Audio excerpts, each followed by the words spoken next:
Hello, everybody. Thank you for joining us. My name is Lun Diep. I am the Vice President of Programs and Community Engagement at APAICS. I am joined here today by Kira Whitelaw and Solomon Chen, two former APAICS fellows. And if you're watching this tonight, hopefully you're interested in becoming a fellow. And that's what the next hour is going to be about, demystifying the process, explaining what the fellowship is, and talking to our two distinguished alumni about their fellowship experience and how it helped them get to the next step in their careers. We will have time at the end for questions for our potential applicant pool. Just to start, though, our fellowship is a 9-month program. Applications are currently online. I'm sure there's a slide for that, but you can go to apaics.org to find it. The deadline to apply is January 26th of 2024. And it will be a process or a fellowship that starts September 3rd of next year, ending in May 30th, 2025. Participants will get a non-taxable stipend annually of $27,900. Of $27,900, which is the equivalent, if you took it to 12 months, of $37,200 annual salary. But for over the 9 months, it's $27,900. There's a health insurance reimbursement. There's a round trip flight to DC from wherever you are. And then you'll get professional development, networking, access to the APAICS network. Work is 40 hours a week, perhaps more, if you're diligent.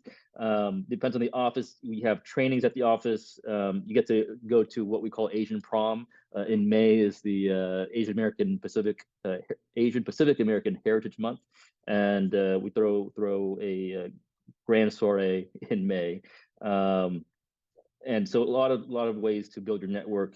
In order to apply, you have to have a degree, either a bachelor's or a graduate degree, at least 5 years of public service experience in some manner. Some host offices do require a graduate degree, but that's particular to the office. You have to be a U.S. citizen. Let me see. The application consists of a resume, a cover letter, two recommendations, letters of rec, a transcript, and some essay questions. So that is the broad information about the application. We'll turn now to Solomon and Kira. Would you care to introduce yourselves to our audience? We'll start with Kira. Hi, everybody. My name is Kira. I was an APAICS fellow in the previous cohort, so 2022 to 2023. I was a fellow in the office of Representative Grace Meng. I am originally from New York City, but went to school out in California. And following the fellowship, I started work full-time on the Hill as a legislative assistant in the office of Representative Seth Magaziner from Rhode Island's 2nd Congressional District. Great. Thank you so much. Solomon? Hi, everyone. Solomon Chen. I was also a fellow last year with Kira in last year's cohort. I was placed on the House Education and Labor Committee with Dr. Virginia Fox, and then came on full-time actually in February, so mid-fellowship. And so now I'm a policy advisor with the Education and Workforce Committee. And I'm from the Bay Area originally. So Bay Area, where did you go to school in California, Kira? I went to Stanford, so okay. In the Bay. Also Bay Area, kind of. Yeah. Okay. Very cool. So one thing that I would just want to, I guess, drive home for the people watching. I assume they're watching because they're interested in becoming a fellow like yourselves, but they're curious whether it's for them. They're curious if they have what it takes.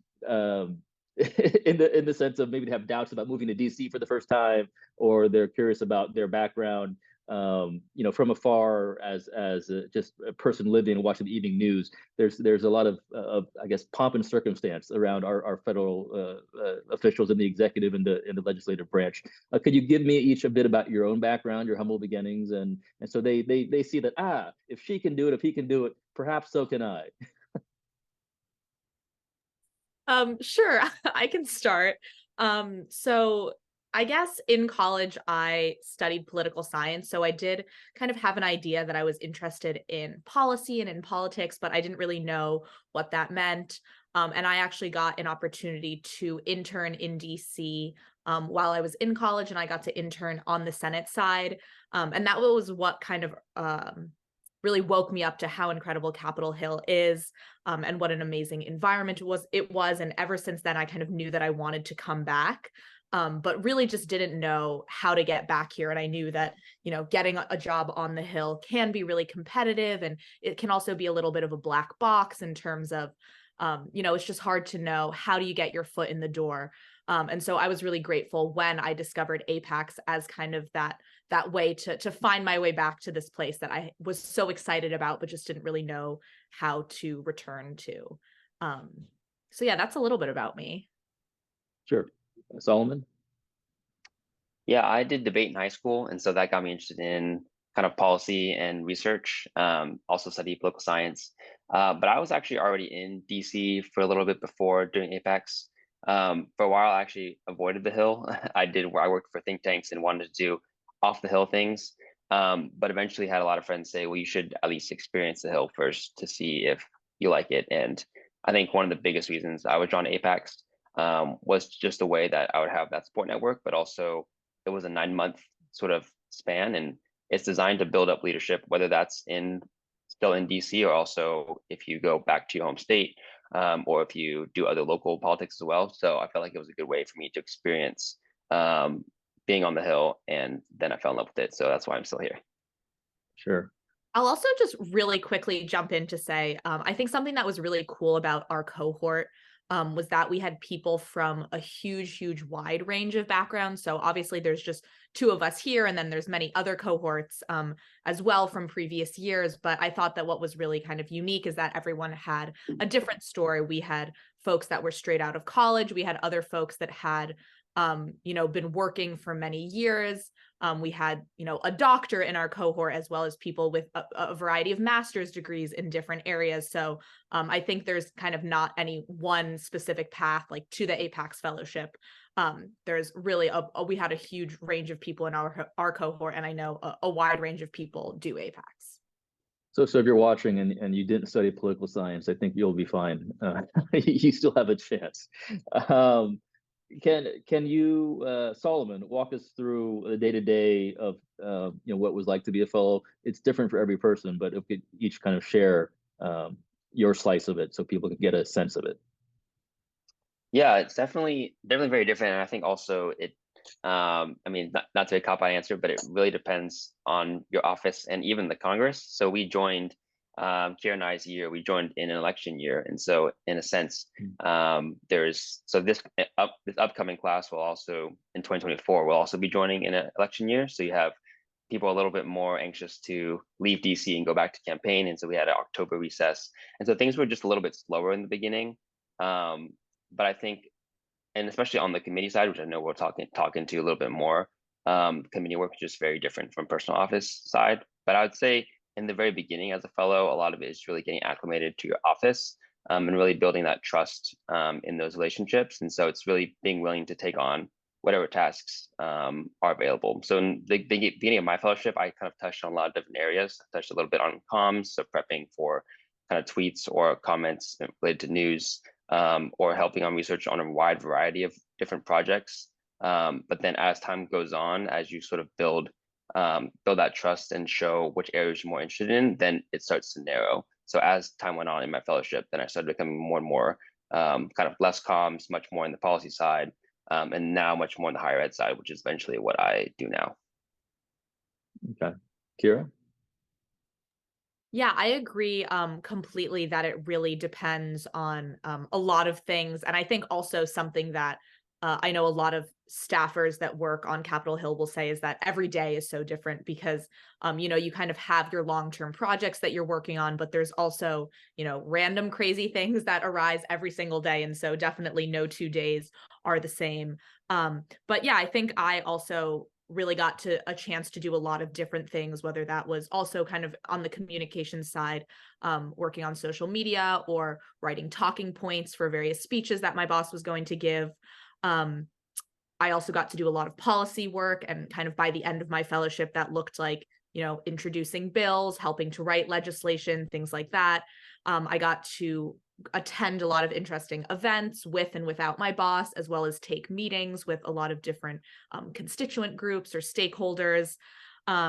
So yeah, a huge range of kind of tasks, and definitely no 2 days were the same. So I guess working as a staffer or a fellow, in a congressional office, you're kind of you are entry level basically, and you don't get to pick your portfolio, your assigned task, and some of it might be really fun and interesting, and some of it might be less glamorous or uninteresting, at least at first. But can you speak to kind of sticking with something seemingly unglamorous, but then learning by the end of it, like actually this is useful? People may not care about defense policy per se, but military is like, a huge chunk, if not the largest chunk of our budget, right? Things like that people don't necessarily connect the dots until you're knee deep in a policy area. Yeah, I think that one of the biggest and most important attitudes that someone can have on the Hill is sort of being able to help whatever is needed. You don't want to have your own personal kind of thoughts and dreams in the long term kind of make you trip in terms of what's happening in the immediate. And I think so that's one thing that I think was really helpful for me to think about is, yeah, like I may not have long-term interest in a certain project, but if it's what my office needs immediately, then that's kind of what I should focus on. And I think too, that helps you build the ability to request those things that you may be more interested in, because you can't just enter in as a new person and immediately just assume that you know exactly what the office needs, and you can be that kind of fit. Because so much of the Hill is also fit in terms of how you fit into an office culture and into what the needs of what is essentially your boss and the member ultimately is going to need from you. So I think that's not seeing things that everything is interconnected. It's not like one thing in the office is unrelated or not important to you. Yeah.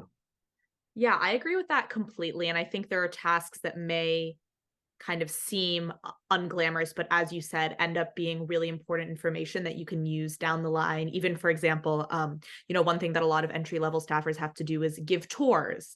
And while that may seem like something that, is not your first choice of what you would want to spend your time doing, you first of all meet a lot of really interesting people. You get really familiar with the Capitol, which is a huge maze. It's very easy to get lost in. You kind of learn the inner workings of, where you need to go, how to bring visitors to certain places. And sometimes there might be really important and prestigious visitors that come to your office. And if you're the person that knows how to give that tour and knows how to get around the Capitol, maybe you're the person that gets to show that person around. And I think sort of more broadly, in many ways, Capitol Hill can be quite a bubble. And I think that there are just a lot of things that it takes a long time to learn about. This is how things are done here. And this is even how people talk here. And this is how people send their emails. And these are just kind of the common practices and the ways to make connections and the ways to succeed and the ways to get stuff done. And it takes a while to learn that. So I think the most important thing is really to just be a sponge for not just, the big glamorous things of like, I want to learn how to pass this bill, but also the really small things like, I think those are just as important to succeeding and to showing that you can be successful as the things that might seem more glamorous. No, that's great. I think something that Solomon mentioned is really important about, trying to fit into the culture of your office. And I think that's a great skill for anybody in any workplace environment, especially when you're the new person. But there's something heightened or unique about it when you're talking about congressional offices, because they kind of have to run like a well-oiled machine, and there's some sort of, I don't know, it feels like a greater purpose because it's like you're serving the nation in a way. You are, not in a way, but you are. And so can you speak a bit more about that in terms of day one, you show up and is anybody paying attention to you? Do you just kind of have to find something to do to be useful, or they roll out the red carpet like, oh, welcome to the family, like, where would you like to sit, what would you like to eat, like, or they just kind of like do their thing? You kind of have to see where you can be helpful. I think it's a little bit of a mix of the two. I'll say one thing is that at least on the House side, which is where I did my fellowship and where I work now, the offices are quite small. So both of the offices that I've worked in had just 8 or 9 people. So, it's pretty obvious when there's like a new face around. And so in that sense, I think the offices can grow to be very tight knit and grow, everyone very well. A lot of offices, I would say, like, you feel like your coworkers are also your really good friends because you go through a lot of ups and downs. And so in that sense, I think I definitely felt really valued and felt a really strong community in my office. That being said, everyone is really busy. Everyone has a lot to do. They don't always have time to be just kind of coming up with interesting things for you to do.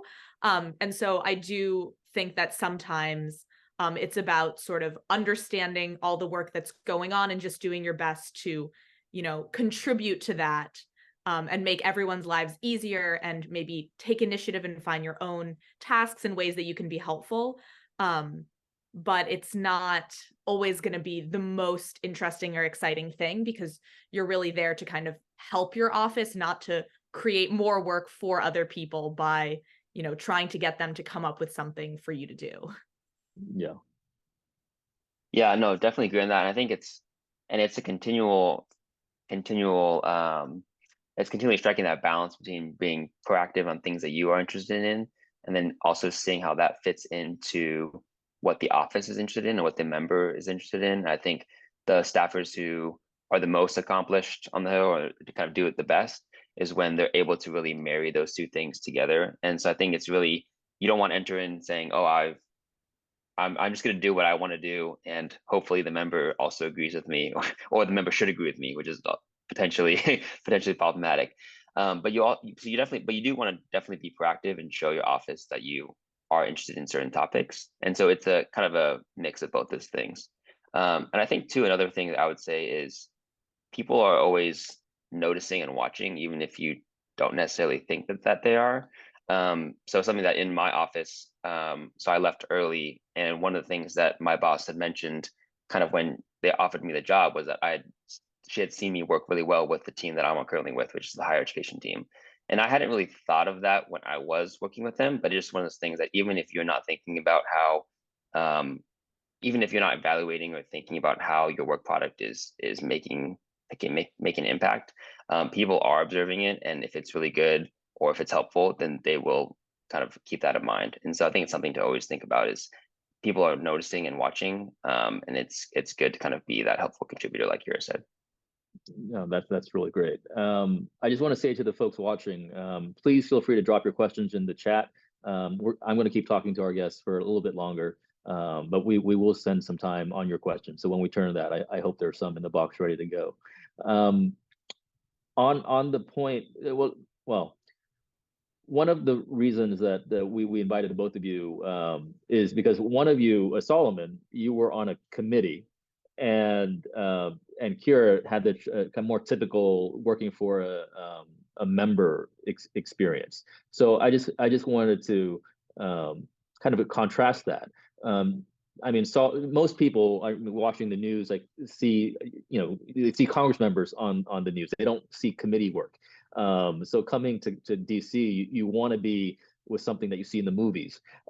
So I guess, Solomon, do you feel you got left out, or do you feel you got the short end of the stick by working for a committee and not a Congress member? No, I love committee work, and I mean sometimes committee videos also go viral, and so as we've seen Oh, that's from the true. last Yeah. week or so, from our committee. But I think the way I describe a committee is that it's very kind of inch wide, mile deep, and so you focus very much on a very specific policy issue. And so I came into APAICS having already worked in education policy before in research, and so I knew I wanted to do something in education. And so on a committee, you essentially are able to only focus on that policy, so you don't get constituent phone calls. You get phone calls from member offices instead. And when I'm reading the news, when I'm looking at different bills or the schedule, it's all what's related to higher education, what's related to kind of our committee. And so I think I personally really like that. And I think if you're interested in a certain policy issue, then and you want to do that, whether it's agriculture, energy, et cetera, then being on the committee is the best way to get that kind of very, very specific policy focus. And what I also enjoy is that the committee, both sides of the aisle, the committee is supposed to kind of reflect the general interest in the topic from the parties. And so I know that whenever I'm working on a bill that the topic that it represents my congresswoman or the chair's interest, and that also has a very high percentage of kind of being put forth. In the majority, that will be put forth and passed in the House. But even in the minority, it'll be put forth in terms of saying this is a statement from our party on this position. And so I always feel like whatever I'm working on is very important in terms of kind of setting that benchmark. And it kind of represents ideally what the whole conference is looking for. So what I hear, and wrote passed the House last week. So congratulations, Solomon. But what I hear Solomon saying is, if you're a person of substance, you want to work on a committee. No. That's what I hear. If you're interested in a certain policy, but that also means, I mean, good personal office staff, as like Kira and other people, make the world of difference as well. So it's really a great way to see how they intertwine together, and you really need both a personal office, and no matter how good a policy work may be or a committee kind of output may be, if it doesn't get communicated well to the member or the personal office or vice versa, then it will die. So it really shows a symbiotic relationship that really exists. So so turning to Kira and your experience. So if committees are kind of single, or if they're singular in focus, so an inch wide and a mile deep, the congressional offices, they vote on everything that goes through the House floor. So they may be on committees and have particular areas that they, I guess, are more focused on, but their portfolio is anything and everything that passes the House. So given that, if you get assigned to a committee member or a Congress member who has a particular portfolio, sits on certain committees that maybe you're not that interested or familiar with, is there still space to like carve out your own niche and learn about the areas that you're interested in, do you think, Kira? Yeah, I think I would kind of answer in two ways to that. The first is that there's definitely, always room for every single policy area. As you said, there are bills that come to the floor related to every single policy area. There are groups and stakeholders related to every area that want to talk to the members. So even if it's not your members' number one priority or the committee that they're on, it's still important that there be someone in the office that is kind of addressing those issues, monitoring the bills that are coming up related to that topic. So no matter what your interest is, there's definitely a way for you to be involved in it in a personal office.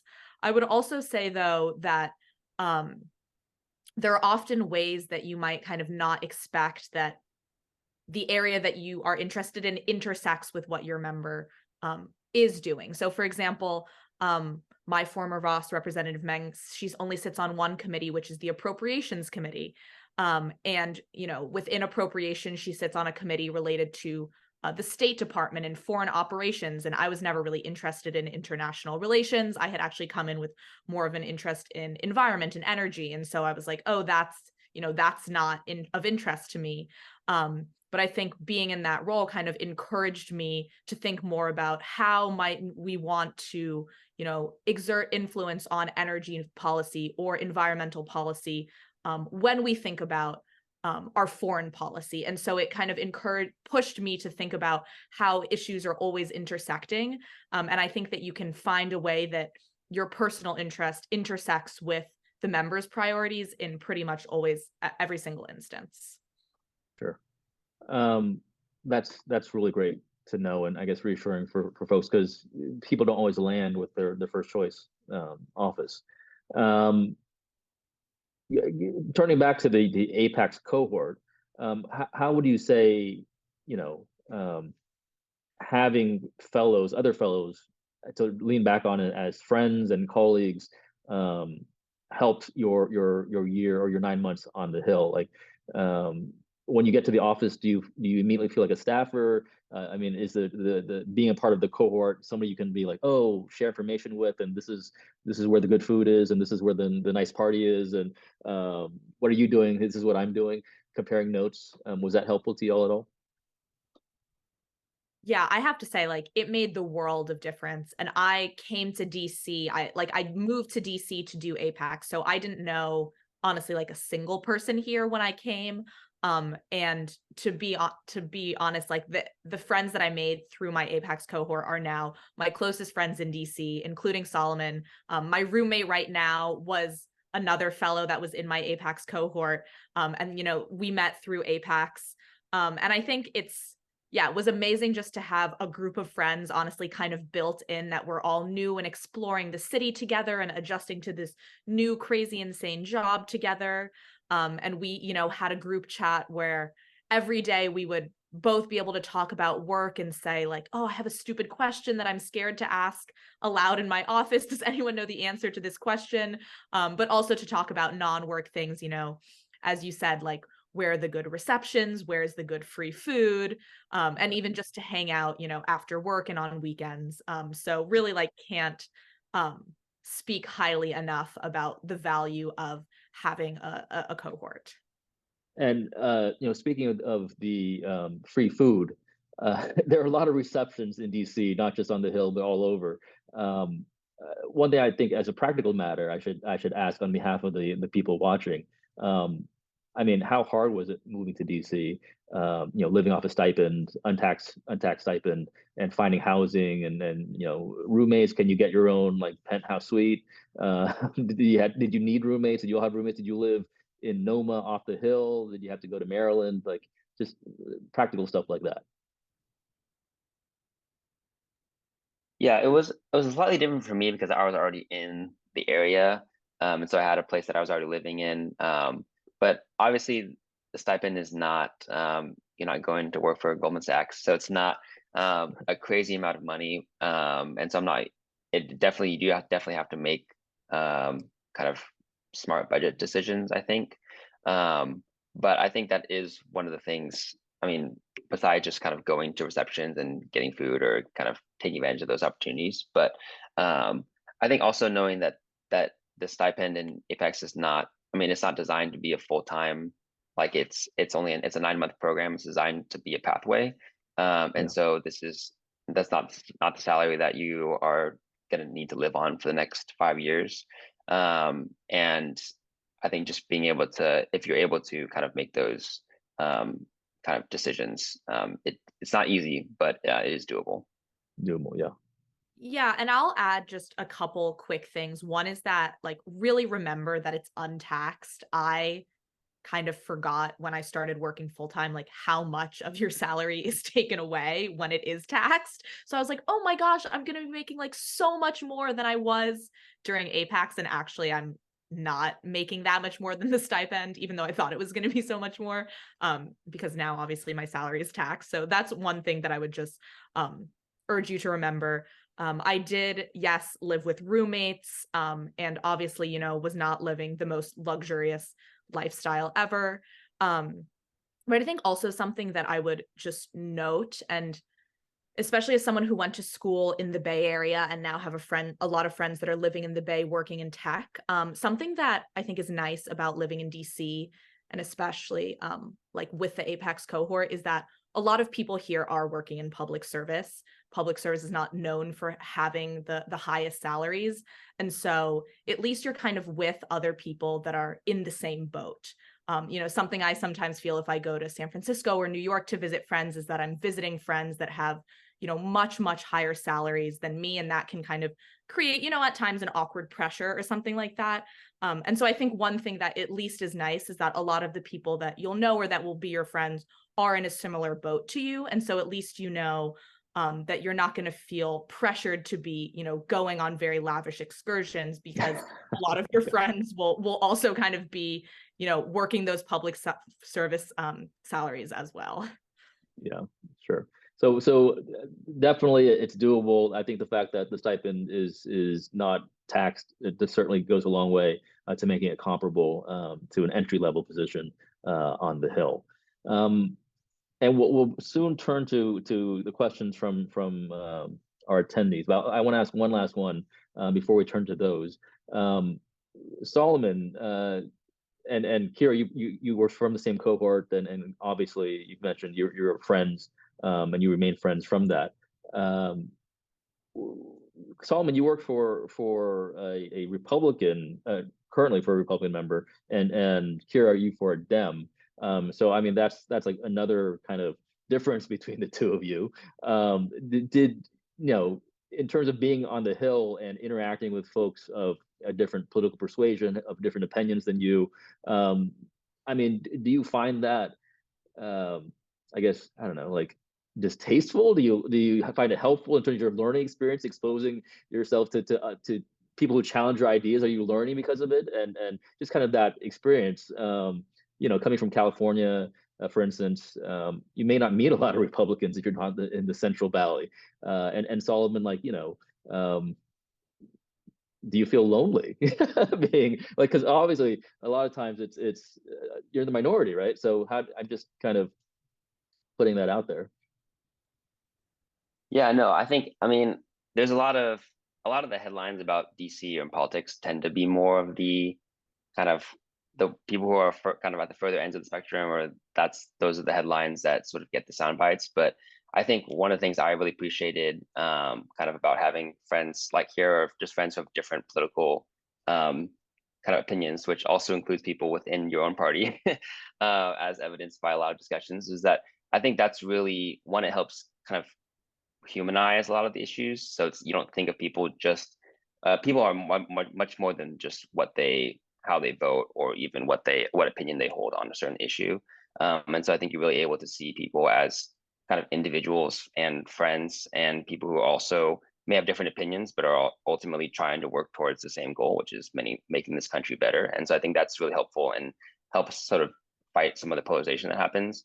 But also just on a practical matter, I mean, it's really hard to get things to move anywhere if you don't have any support from your friends, either other people in your party, but also people across the aisle.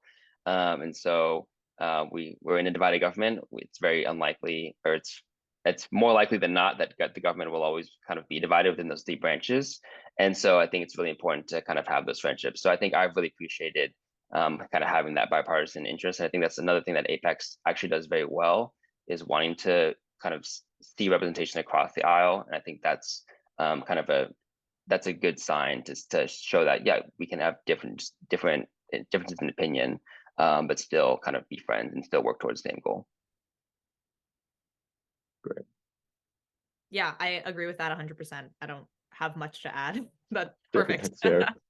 That sounds good. We'll turn now to a few questions from our viewing audience. So what are the qualifications and experiences you're looking for in applicants who are recent college graduates? I'll ask it a different way, to Solomon and Kira. You guys, I think you both graduated recently from college when you applied. Is that right? Did either of you have work experience beforehand?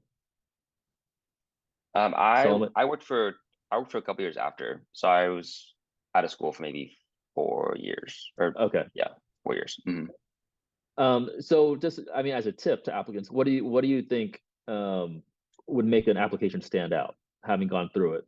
And for somebody who's fresh out of school, 4 years, recently graduated, not a lot of work experience under their belt, I mean, what should they highlight?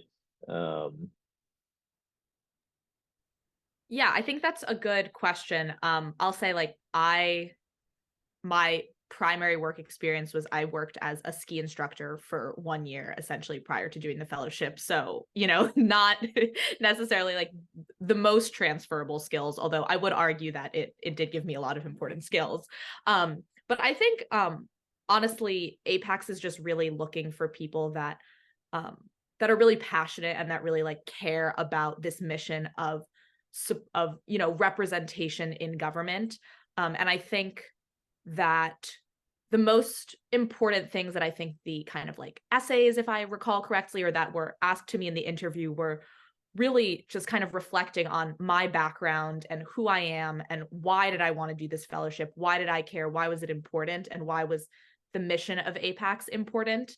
And so I would honestly say the most important thing is really to kind of do some reflection on, why do you want to do this fellowship? Why do you care about public service, and why do you care about representation? And really just think about those things, and be ready to kind of share your experiences and how they've shaped you to be passionate about that. And that's really the best advice that I would give. I think, aside from qualifications, to me, that is really what APAICS is looking for. Yeah, and I would just add in too that if you're just applying APAICS just as a way to get a foot on the hill, and that's all you care about, then I think that's going to be obvious to the applicants, and that's also not really just the goal of APAICS. The goal is not just to get you a job no matter what, but it's really kind of intentionally designed with programs and with your cohort, and kind of with even the structure of it is designed to say, hey, here's a pathway for you to experience the Capitol Hill, experience it in a cohort in this group, and to experience it kind of through the lens of what it means to sort of be in sort of an Asian American kind of lens, and how that can shape your policy views. And so I think I would really think really carefully about why you're choosing APAICS intentionally. So and even why you're choosing certain offices. If your application just says, I want to join the Hill because I applied to this and 10 other fellowships, and I also applied to 10 other staff assistant jobs, and it doesn't really matter which one I get, then that's going to be obvious. And so I think really just think about why you're choosing APAICS and why you're choosing the structure. I think that's very good advice. I mean, to the extent that I'll be reviewing these applications, and we do it with a panel of alumni and our board members and myself and staff. I recognize that not everybody's an Ivy Leaguer, and not everybody is kind of like fully formed as a leader. And frankly, I'm not even looking for fully formed. I'm looking for people who show a lot of potential, people who are sincere and thoughtful, and have ideas about their identity and how that interplays with the experiment that is our American democracy, and who would do well to be a leader of some sort in the future. And I think to the extent that our democracy should represent our population, and representation matters, it's very important to have more Asian Americans in elected office, but also on the staff level. But that doesn't mean to me that anybody with the Asian ancestry should go off to DC and should start making policy. I think there's folks that give it thought and have a certain idea, and will be willing to work with the other side of folks who don't agree with them to find that compromise and to move our nation forward. And that's really the potential I'm looking for. One of our co-founders at APAICS was Norm Mineta, and he was a council member in San Jose, California, went on to be the mayor, went on to serve as the commerce secretary under the Clinton administration, and the transportation secretary under the second Bush administration. And he was in charge of DOT on 9/11. And here's somebody that was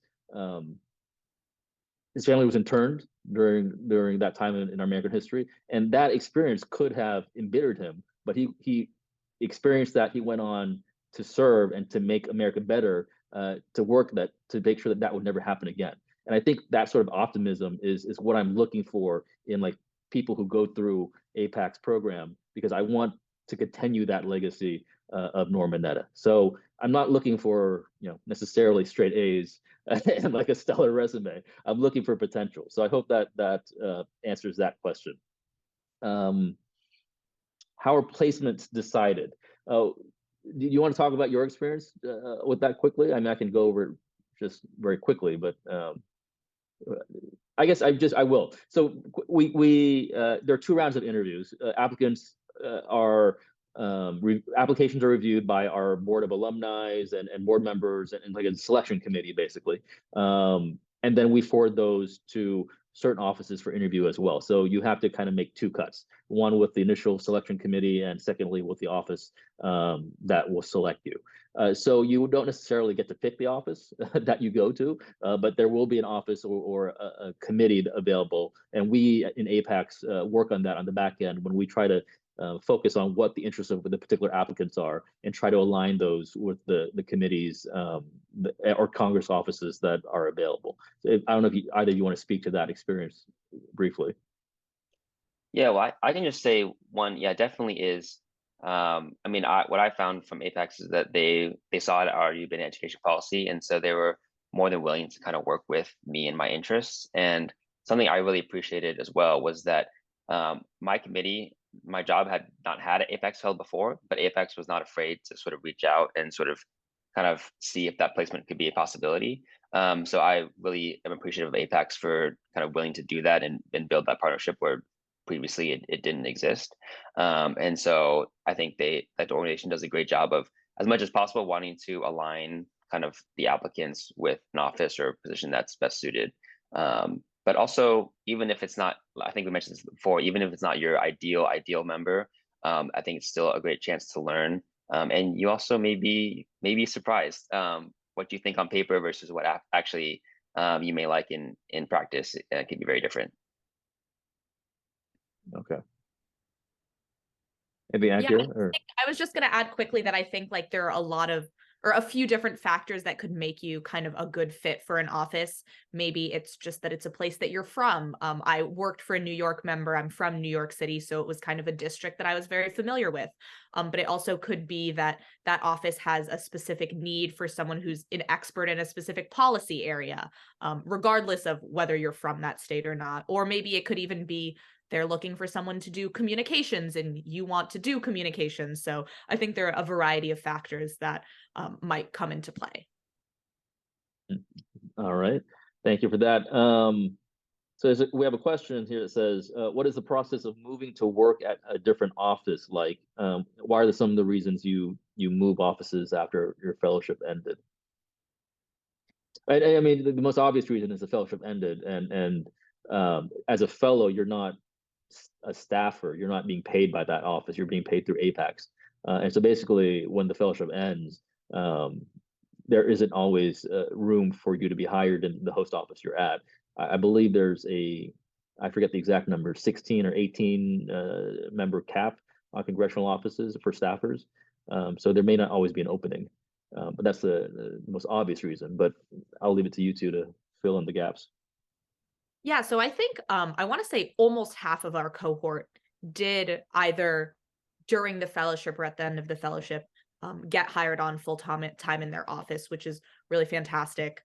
I had the exact experience that you were just mentioning where, I had a really positive experience in my office, but when my fellowship came to an end, essentially, no staff had left during the 9 months I worked there. So there just wasn't a spot for me. And I basically then just started applying to other jobs. Was really lucky to have the really, really strong support of my office because, I had built such strong relationships there. And so that was extraordinarily helpful in applying to other offices. I know my chief of staff, my legislative director, all of the other staff were really going to bat for me, honestly, kind of reaching out with every application that I did and saying, Kira's amazing, you should hire her. And so that made, of course, the application process to other offices so much easier than it would have been if I was just kind of going in blind, going at it alone. But yeah, I think that was the question, was just how does that work? Yeah. I would also just add really quickly that although at the end of my fellowship, I was very sad to be leaving my office. I am really, really grateful that I've joined a new office. I think I've learned so much from just working with a new group of people and being with a new boss. And I think it's been really valuable. I think, both experiences, whether you stay in your office or whether you move, are really fantastic. What do the alumni do after APAICS? Broad question, but you want to give us a few options of what you have seen other people do, because not everyone stays on the Hill, right? Yeah, and I would say on the Hill, although for our cohort, and we're also only 1 year out, so I mean, maybe come back in 5 years and we'll see where everyone is at. But we had 11 fellows, and 9 of us ended up staying on the Hill, and other two went to grad school at different places. And so I think it's sort of a mix. It really depends on the cohort and depends on sort of the timing. But I think the thing also about DC is that it's very much a boomerang city. So people, even if you leave, you may not necessarily be gone forever, and people that you kind of make contact and friendships with, the world of policy is really only so big, and so the odds are very high that they'll kind of re-enter into the DC orbit. And so I think that's something to always think about, is that the people that you interact with, even if they may not stay on the Hill, will definitely sort of still be in the policy world in some way, shape, or form.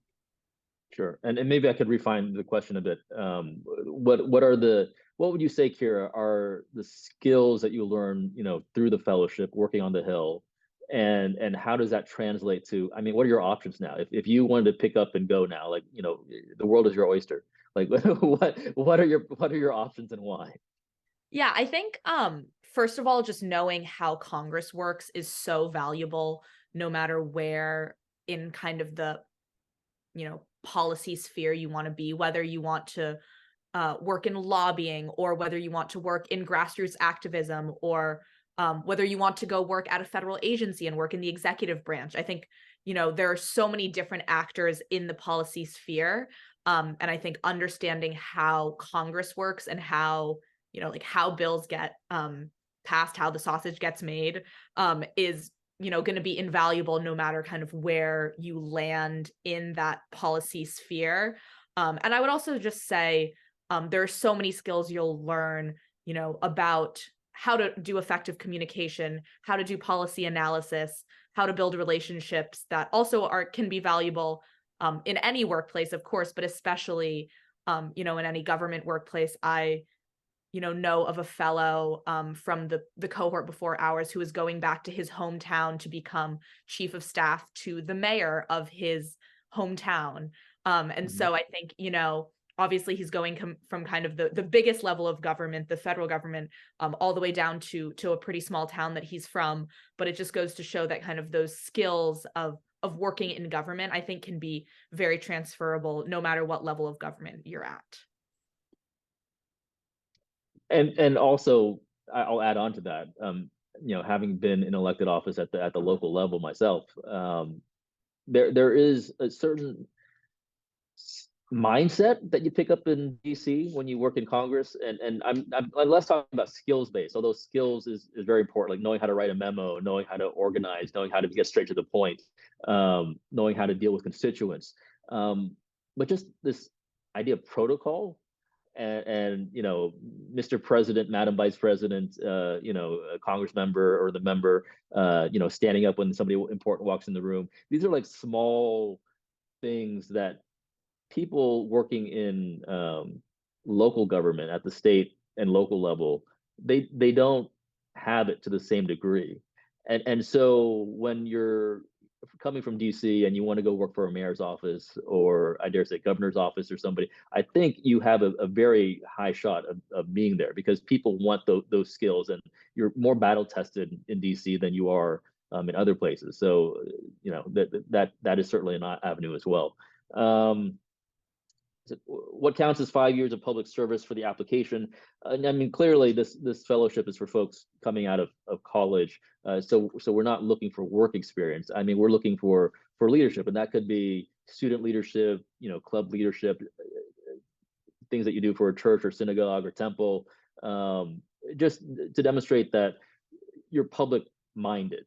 And this is not, you're not applying to just get a job on the Hill for the first time, but you have a record of giving back to the community, and we put you through a program. You're going to continue keeping your community in mind first and foremost as you do your policy work. There's another question here.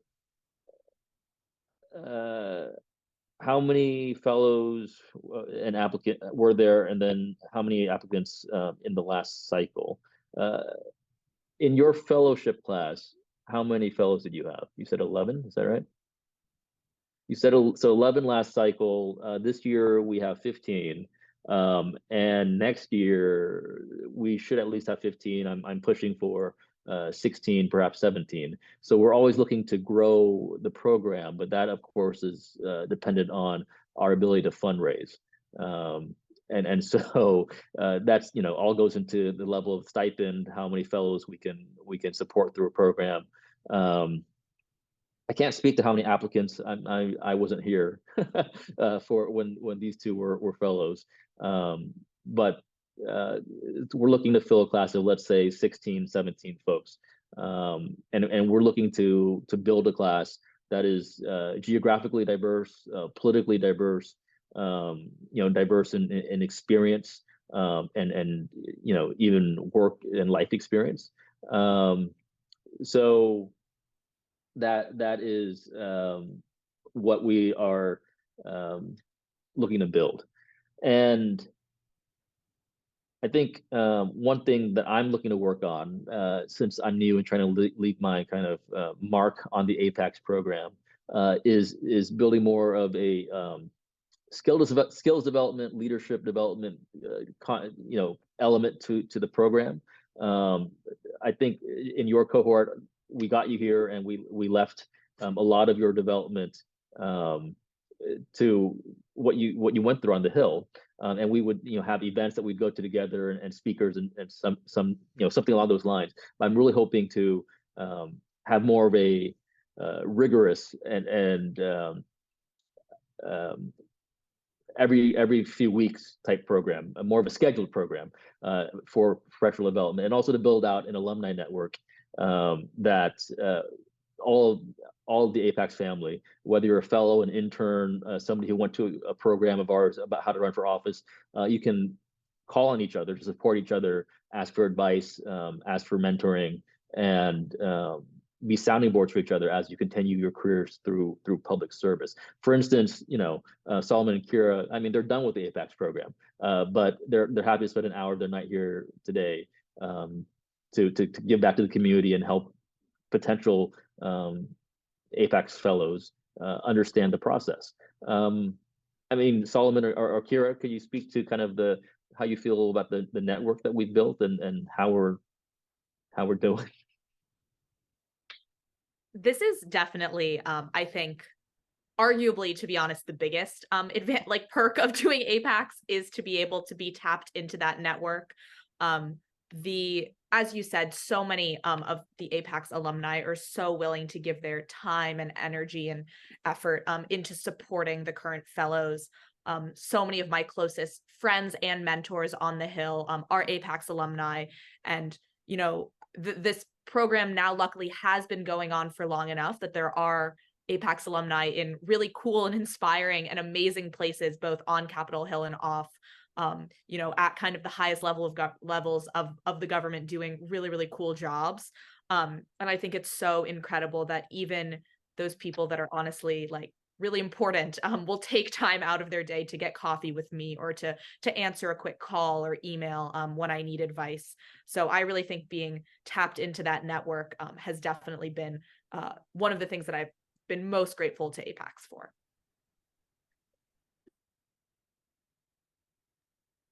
Yeah, no, definitely agree. And I think I mean, the Hill is such a unique workplace that it's almost hard to kind of describe it to someone who hasn't necessarily been there. And that was me before I came to join APAICS. And so having people that have already been that kind of gone down that road has been really helpful. And I think also just broadly, kind of what Kira mentioned about talking to people who have been more experienced, is that on the Hill, every single day can feel like the most urgent, like highest priority emergency chaos possible. But when you're able to talk to people who have been through like a change in majority or minority in Congress, or a change in presidential administrations, or a change when your member kind of goes from something that you are interested in, doesn't like, and then now is not interested in it. I think being able to, that helps ground you a little bit and realize that, oh, actually people have been here and they've survived many world-ending events. And so maybe the event tomorrow is actually not going to be the end of my world. And so I think that's been really helpful to hear that from older alumni who have had that experience and are able to kind of give that support, especially when things can be so chaotic at almost any given point. Thank you for sharing that. I think it's good for folks to hear. We're nearing the end of the hour. I just want to reiterate a few things. The deadline to apply for the fellowship is January 26th. The application right now is live at apaics.org. And I think that's pretty much the key point. Kira, do you have any kind of closing comments to reflect upon your fellowship experience, or any wisdom, advice you want to share? Open-ended question, but anything that the audience could benefit from. Yeah, it's a tough question. I just definitely would say, like, I encourage everyone to apply. APAICS has, gotten me to where I am today. So couldn't be more grateful for that, and has also, brought me some of my closest friends now, some of my most treasured mentors. So definitely encourage everyone to apply. And yeah. Solomon, do you have any thoughts? Closing comments?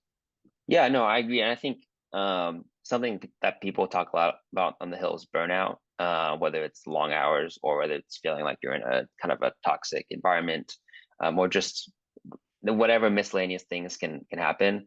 And I think one of the things I really appreciate about APAICS is having that support, whether it's from your cohorts or even support from like programmatic directors or et cetera, or alumni as well. And those are the things that are really crucial for helping you kind of get through those hardest days or nights sometimes. And so I'm really appreciative of APAICS for doing that. So definitely that I would say that makes a huge difference between doing APAICS and the fellowship program versus just kind of coming in by yourself and having to find that or make that yourself. So that's a big perk.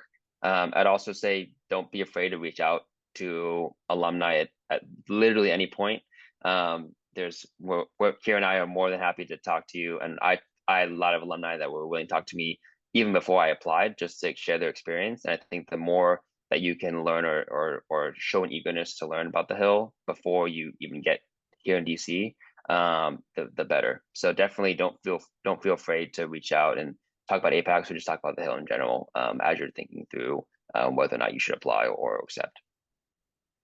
Thank you for your generous invitation to talk to potential applicants. If you have questions for Solomon or Kira, me, or anything general about the application process, please email programs with an S, programs@apaics.org. We will forward those on to Solomon and Kira. These are just two of the many wonderful members of the APAICS community that you would be a member of if you were to join. If you're watching this either live or later on YouTube or on the website, you're probably interested in the fellowship, and I would encourage you to apply. I think our nation right now is at a time where we need more leaders from the Asian American, Native Hawaiian, Pacific Islander community. I think that we know things that the nation would benefit from, and it's just not just representation, but bringing wisdom, bringing our background, bringing all the things that we have encountered and overcome as a collective community. Having that viewpoint in elected office as a staffer on the Hill, getting to advise the people with the levers of power is one, important, but two, also enriching. And it is an experience not to be forgotten. It will open many doors for all of the people who get to set foot there. And we've had people who applied, didn't get in, kept applying and got in after multiple attempts. So, please give it some thought and apply if you feel that it's right for you. Thank you so much, everyone. Solomon, Kira, very appreciate you very much. I hope to see you both soon in person. To all of you watching, I hope to see you in person as a member of the next APAICS Fellowship cohort. I'm Lund Diep. Thank you so much. Be well and take care.